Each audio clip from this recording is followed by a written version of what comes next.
But అక్కడ అభినందనలు తెలపకపోయినప్పటికీ Revanth Reddy CM హోదాలో వచ్చారు, పరామర్శించారు, అందేటువంటి జాగ్రత్తలు, వైద్య సదుపాయం వీటన్నిటి గురించి కూడా ఆయన వాకప్ చేశారు అనేది. సో రేవంత్ రెడ్డి సరికొత్త సాంప్రదాయం లేకుంటే మీరన్నట్టుగా ఒక మర్యాదపూర్వకంగా వచ్చి కలిశారు అనేది అది కేసీఆర్ గారి దగ్గర నుంచి మిస్ అయింది అనేది కూడా ఒక విమర్శ ఉంది కదా, అది కాదంటారా? నేను ఏమంటున్నా, కేసీఆర్ గారు మీరు చూడండి, ఆయన 10 సంవత్సరాల కాలం కావచ్చు, అంతకుముందు 14 సంవత్సరాలు కావచ్చు, ఏ సందర్భం అయినా కానీ చాలా మానవత్వంతో ఎక్కడ సందర్భం వచ్చినా రియాక్ట్ అయినటువంటి సందర్భమే. అఫ్కోర్స్ కొన్ని సందర్భాలు ఆయన పోవచ్చు, పోకపోవచ్చు, కానీ ఆ సందర్భానికి సరిపోయేటువంటి సహకారం కావచ్చు, అదేవిధంగా తన వైపు నుంచి వెళ్ళి ఒక తోడ్పాటు కావచ్చు, ఎప్పుడు కూడా తెలంగాణలో ఎవరైతే ఇటువంటి పరిస్థితులను ఫేస్ చేసినారో డెఫినెట్గా ఉంది. అది వరద బాధితులు కావచ్చు, హైదరాబాద్లో ముంపు బాధితులు కావచ్చు, ఇంకా వివిధ సందర్భాలు ఎక్కడెక్కడ నేను సంఘటనలు జరిగినా కేసీఆర్ గారి నుంచి యాజ్ ఏ ముఖ్యమంత్రిగా డెఫినెట్గా ఉంది.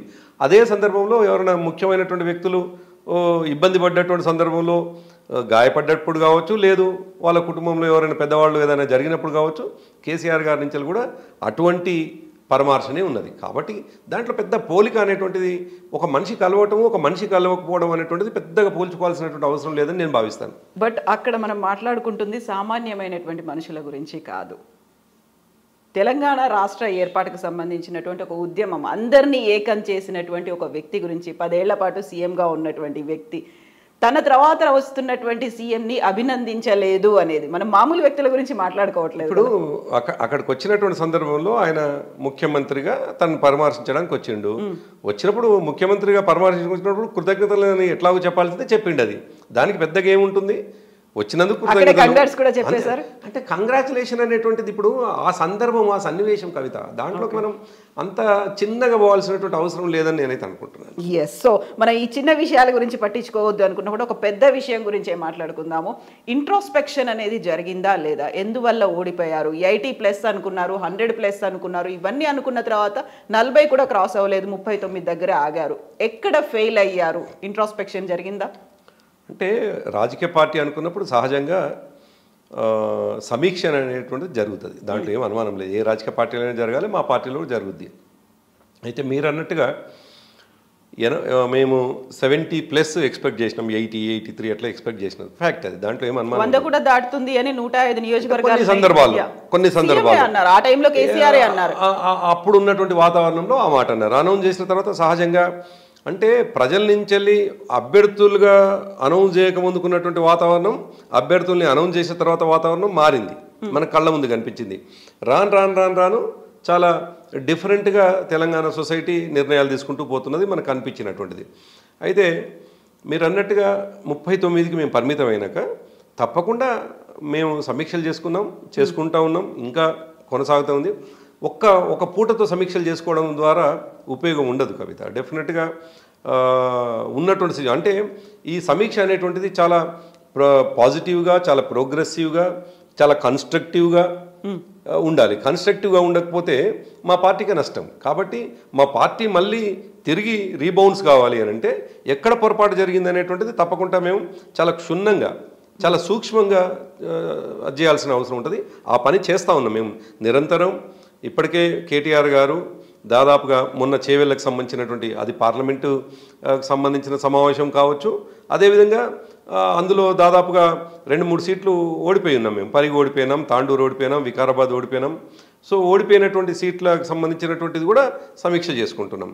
సో సమీక్షలు, కొన్ని రాజకీయ పార్టీలు సమీక్ష అనగానే ఒకరిని తీసివేత, ఒకరిని కూడిక అనేటువంటి భావన ఉంటుంది. అట్లా కాదు. ఒక వ్యక్తుల మీద ఆధారపడి సమీక్షలు చేసే కంటే కూడా ఆ వ్యక్తుల ద్వారా ఉన్నటువంటి ప్రభావం ఏంది, ప్రజల మీద ఎటువంటి ప్రభావం పడింది అనేది సమీక్ష చేసుకోవాలి. ఆ పనిలో ఉన్నాం. డెఫినెట్గా ఆ పని జరుగుతూ ఉన్నది. సమీక్షలో ఒక కీలకమైనటువంటి అంశాన్ని మీరేమైనా ఐడెంటిఫై చేశారా? గతంలో 30-40 మంది స్థానిక ఎమ్మెల్యేలని, అక్కడ ఉన్నటువంటి అభ్యర్థుల్ని మార్చాల్సినటువంటి అవసరం ఉంది. ఆ దిశగా ఫోకస్ కూడా పెట్టారు, వాళ్ళకి వార్నింగ్స్ కూడా ఇచ్చినటువంటి కేసీఆర్. ఆ తర్వాత వాళ్ళతోనే ఎందుకు కంటిన్యూ అవ్వాల్సి వచ్చింది? దీని గురించి ఆలోచించారు? అంటే ఈ ప్రశ్న ఓడిపోయిన మరుక్షణం నుంచి ప్రజల్లో నుంచి వస్తున్నటువంటిది. నిజానికి చాలా సీరియస్గానే వస్తుంది. ముందు కూడా కొంత వచ్చింది, వాస్తవమే, దాంట్లో ఏం అనుమానం లేదు. మీరు చెప్పింది 100% కరెక్టు. మేము ఇంటర్నల్గా చర్చ చేసుకుంటున్నటువంటి సందర్భంలో చాలా సందర్భాల్లో ఈ చర్చ వచ్చినటువంటి మాట వాస్తవం. కానీ మా పార్టీ ప్రెసిడెంట్ గారు తీసుకున్నటువంటి నిర్ణయం డెఫినెట్గా మాకు శిరోధార్యం. ఎవరైనా దాన్ని సరే మాకు అభిప్రాయాలు ఉండవచ్చు, మాకు వ్యక్తిగతమైనటువంటి అభిప్రాయాలు ఉండవచ్చు, కానీ ఒక్కసారి పార్టీ అధ్యక్షుడిగా వారు నిర్ణయం తీసుకున్న తర్వాత అందరూ ఆయన చేసినటువంటి నిర్ణయాన్ని మేము తూచా తప్పకుండా ముందుకు పోవాల్సి ఉంటుంది. అక్కడ పార్టీ అధ్యక్షుడి లెక్క తప్పింది కదా. పార్టీకి వర్కింగ్ ప్రెసిడెంట్ ఉన్నారు, పార్టీకి కీలకమైనటువంటి మీలాంటి లీడర్లు ఉన్నారు, పార్టీ పెట్టినప్పటి నుంచి పోరాటంలో పార్టిసిపేట్ చేసినటువంటి ఎంతోమంది సీనియర్లు ఉన్నారు. వాళ్ళందరికీ తెలుసు కదా ఈ డ్యామ్ షూర్గా వీళ్ళు ఓడిపోతారు, వీళ్ళ మీద వ్యతిరేకత ఉంది, అసంతృప్తి తీవ్ర స్థాయిలో ఉంది, ప్రజలు కూడా కోరుకోవట్లేదు అనే మాట తెలుసు కదా. ఎందుకని మార్చలేదు అంటే కవిత, ఇప్పుడు ఒక మాట మనం పదే పదే డిస్కస్ చేసుకోవాల్సిన అంశం అయితే ఉంటుంది. కేసీఆర్ గారు తీసుకున్న నిర్ణయాల్ని మనం 2001 నుంచి చూస్తే, మీరు కూడా చాలా సీనియర్ జర్నలిస్ట్గా బహుశా వారిని 2007-8 నుండి చాలా దగ్గర నుండి చూస్తున్నట్టున్నారు. దాదాపు మీరు కూడా 15-14 సంవత్సరాలుగా వారిని చూస్తూ ఉన్నారు యాజ్ ఎ జర్నలిస్ట్గా. కేసీఆర్ గారి ప్రతి నిర్ణయం తీసుకునేప్పుడు అది మనకు కొన్నిసార్లు తప్పు అనిపిస్తుంది, కానీ మనం అంతర్మథనం చెందుతాం.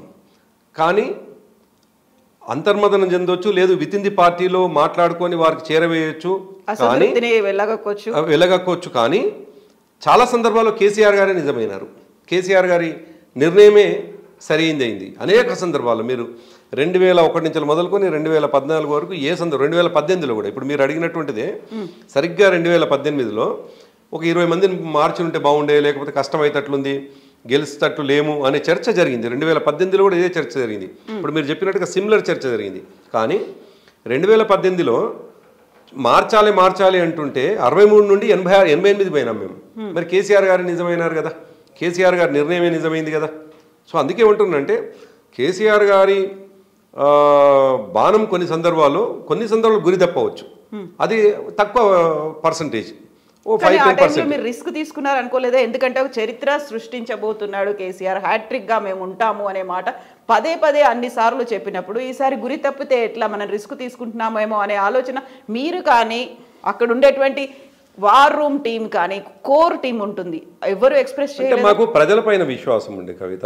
మీరు అన్నట్టుగా కొంతమంది అభ్యర్థులు ప్రజల నుంచి కొంత వ్యతిరేకత ఉంది అనేది కనిపిస్తున్నప్పటికీ ప్రజలపైన ఉన్నటువంటి విశ్వాసం ఏంటంటే కేసీఆర్ గారు ముఖ్యమంత్రి కావాలి అని అంటే తప్పకుండా తమ పరిధిలో ఉన్నటువంటి ఎమ్మెల్యేని గెలిపించుకుంటారనేటువంటి విశ్వాసం మాకున్నది. అఫ్ కోర్స్ అది అతి విశ్వాసం కూడా అయిందో ఏమో, అందువలన మేము ఓడిపోయి ఉండవచ్చు. కానీ ప్రజలందరూ ఏం కోరుకుంటున్నారు అని మనం ఎప్పుడైనా ఈ సోషల్ మీడియాలో కానీ మిగతా మాధ్యమాల్లో ఏదన్నా పోల్ పోతే మెజారిటీ పీపుల్ దాదాపు 70% కేసీఆర్ గారు ముఖ్యమంత్రి కావాలని కోరుకుంటున్నటువంటి సందర్భాలు.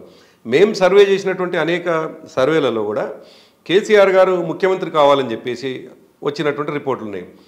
మాకున్నటువంటి అంచనా తప్పకుండా కేసీఆర్ గారు తీసుకున్నటువంటి నిర్ణయాన్ని ప్రజలు ఆమోదిస్తారు అనేటువంటి అంచనా మాకు పార్టీ క్యాడర్గా ఉన్నది.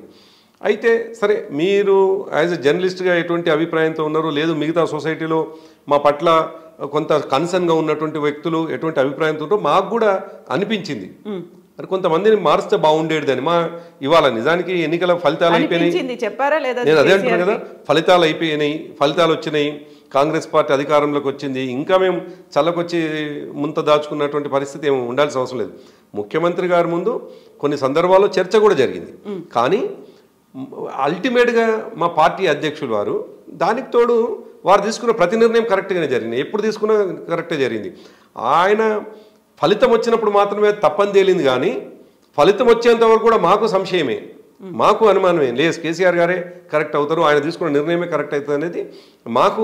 సరే, ఫలితం డిఫరెంట్గా ఉండేసరికి అది తప్పయింది కదా అనేది ఇప్పుడు కనిపిస్తూ ఉంది.